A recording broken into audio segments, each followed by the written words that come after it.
Hello everyone, welcome to kitchen view. Already summer start ஆகிடுச்சு. அதை manage பண்ண ரொம்ப டஃப்பாக இருக்குது.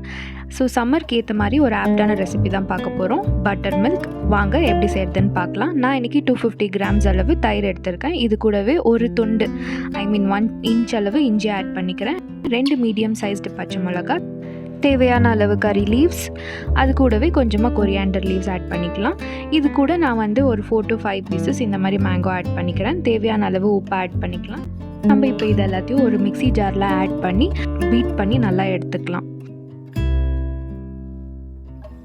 இப்போ இதை ஃபில்டர் பண்ணிக்கலாம். ஏன்னா நம்ம மேங்கோ ஆட் பண்ணியிருக்கோம் இல்லையா, அதோட திப்பிலாம் இருக்கும், அதெல்லாம் சாப்பிட நல்லா இருக்காது. ஸோ இந்த மாதிரி ஃபில்டர் பண்ணி எடுத்துக்கலாம். நான் இப்போ இதுக்கு தேவையான அளவு வாட்டர் ஆட் பண்ணிக்கிறேன். இது இப்போ சால்ட் செக் பண்ணிவிட்டு நீங்கள் ஆட் பண்ணிக்கலாம். இப்போ தாளிப்புக்கு நான் ஒரு கடாயில் ஆயில், கொஞ்சம் கடுகு, கொஞ்சம் சீரகம், அது கூடவே கொஞ்சம் கறி லீவ்ஸ் ஆட் பண்ணி இந்த மாதிரி இது கூட சேர்த்துருக்கேன். இது சுவையாக இருக்கும்.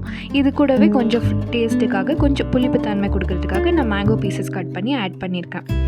இது எல்லாத்தையும் ஆட் பண்ணிவிட்டு நம்ம இப்போ சர்வ் பண்ணோன்னா நம்மளோட சூப்பரான பட்டர் மில்க் ரெடி. இப்போ கொளுத்துற வெயிலில் வெளியே போயிட்டு சில்லாக ஏதாச்சும் சாப்பிட்ணும் அப்படின்னாக்கா இந்த ரெசிபியை ட்ரை பண்ணி பார்த்து அதோட கமெண்ட்ஸில் சொல்லுங்கள் டேஸ்ட் எப்படி இருக்குன்னு. தேங்க்யூ ஃபார் வாட்சிங். பை.